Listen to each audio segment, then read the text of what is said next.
My name is Shamin Chombisha, and I'm going to present human nutrition and the digestive system. I'll discuss the structure and functions of the digestive system, the processes of mechanical and chemical digestion, the optimum conditions of the digestive enzymes, as well as the constituent food groups of a balanced diet and their sources. Nutrition is the biochemical and physiological process by which an organism uses food to support its life. Digestion, on the other hand, is the process where ingested food is broken down to smaller particles that can easily be absorbed into the body and their waste eliminated. Proper digestion is achieved by consuming healthy foods. However, without thorough breakdown of the ingested food particles, even the healthier meals will not be properly digested. There are two types of digestion. Mechanical digestion starts from the mouth. Mechanical digestion starts from the mouth and involves the breakdown of solid foods using the teeth. Foods are broken down by tearing, grinding, and mixing with juices. Chemical digestion, on the other hand, is the further breakdown of the remaining food with the help of enzymes and acids. Within the digestive system is the gastrointestinal tract. This is the route where food moves through the body from the mouth to the anus. It involves organs like the mouth, the pharynx, the esophagus, the stomach, the small intestines, large intestines, and the anus. Accessory organs like the liver, pancreas, and gallbladder play a vital role in a healthy digestion. When food is ingested into the mouth or oral cavity, mechanical digestion begins, involving the teeth, tongue, and saliva into a chewing process of mastication. The teeth tear and grind solid foods to smaller particles. Chemical digestion in the oral cavity begins when the salivary gland enzyme, called ptyalin, converts starches to sugars. Food particles are mixed with saliva, which will help in lubricating the food passage.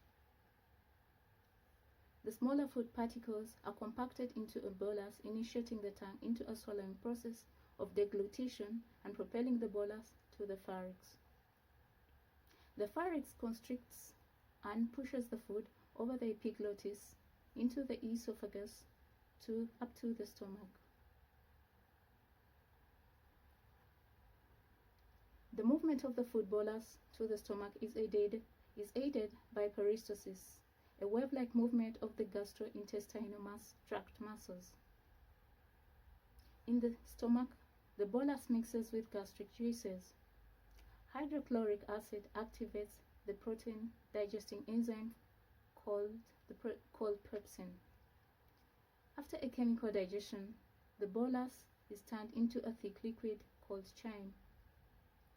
In a period of 2 to 4 hours, the stomach contents move to the duodenum, which is the first part of the small intestines. The small intestines is modified for digestion and absorption. Alkaline mucus and bicarbonate-rich juice neutralize acidic chyme.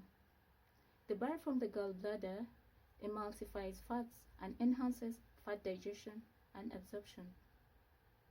When digestion is complete, the end product is absorbed by the walls of the villi. These are tiny finger-like protrusions which increase surface area during absorption. The residue is passed to the large intestines. In the large intestines, the residue is digested by enteric bacteria, which later produces vitamin B and vitamin K. These are later absorbed, including water and iron. The remaining product is turned to feces. Feces are later propelled to the rectum through peristalsis and churning. The rectum is a temporary storage site for feces before they are excreted out of the digestive system via the anus through peristaltic waves. Optimum conditions of the digestive enzymes. Enzymes are specialized proteins that create and catalyze chemical reactions within the body cells. Digestive enzymes include carbohydrates, proteins, lipids. A substrate is a chemical an enzyme acts on in an active site. For a reaction to transpire, the enzyme and the substrate must coordinate. And after a reaction process, the product proceeds to be used or stored, leaving the active site free for another molecule to start process.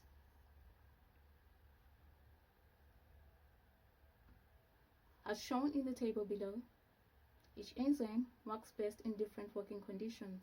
For example, the optimum pH levels. Enzymes work best at normal body temperature of 37 degrees Celsius. However, unsuitable conditions like heat, disease, or harsh conditions may alter the enzyme shape, thereby affecting its coordination with its specific substrate and hindering its performance. This leads to a permanent condition called denaturation. Constituent food groups of a balanced diet and their sources. A balanced diet is a selection of foods and drinks in the right quantities to meet individuals' energy and nutrient requirements that will help promote and maintain a healthy life. A balanced diet consists of proteins, vitamins, carbohydrates, fats, and minerals. A food group is a selection of foods grouped together according to the nutrient value they provide. Examples: Group 1, meat, fish, and alternatives. These are rich in proteins. Proteins act as building blocks in the body, aid metabolism, and maintain fluid balance. Protein sources are meat, poultry, fish, nuts, beans, and lentils. Group 1 foods contain micronutrients like zinc and iron. Group 2, bread, other cereals, and potatoes. These foods are rich in carbohydrates, which is a good source of energy. Starchy foods should contribute to a third of the diet. Sources are bread, pasta, rice, potatoes, breakfast cereals. They also contain fiber, calcium, iron, and vitamins. Starchy foods help in fueling working muscles, increase concentration, stamina, and energy. Whole grain foods provide vitamins, minerals, and dietary fiber. Group 3, fruits and vegetables. Different colored fruits and vegetables from different families should be consumed in abundance. Choose at least 5 portions in a day. These foods contain vitamins, minerals, and are packed with antioxidants. They are low in calories. Soluble dietary fiber like oats, bananas, and root vegetables help in lowering cholesterol. Group 4, dairy and alternatives. These foods are a good source of calcium, proteins, vitamins, and minerals. Group 4 varieties include milk, cheese, butter, yogurts. Dairy-free alternatives are soya milk, nut milk. These are important for bone health and muscle contractions. Group 5. Group 5 are oils and spreads. It is important to be aware of the kind of fats being consumed. Saturated fats are fatty cuts of meat and butter. Unsaturated fats are plant-based like olive oils, sunflower oils.